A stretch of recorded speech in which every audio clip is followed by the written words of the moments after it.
Bagong araw, bagong biyaya. Ang bawat araw na ikaw ay gumigising ay isang paalala na hindi pa tapos si Lord sa'yo. Attitude of gratitude tayo today. Magpasalamat ka, hindi lang sa blessings, kundi pati sa mga pagsubok. Dahil sa bawat hirap, may tinuturo si God sa'yo at pinapatibay ka niya. Kaya kapit lang, kaya mo yan.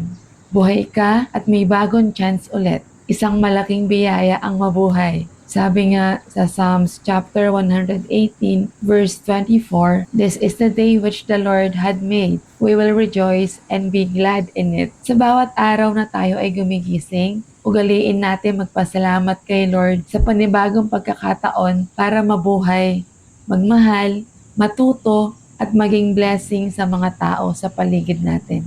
Count our blessings palagi. Siguradong mas gaganda at sasaya ang buhay natin.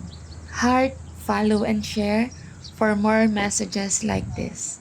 At isang paalala, smile! Life is beautiful.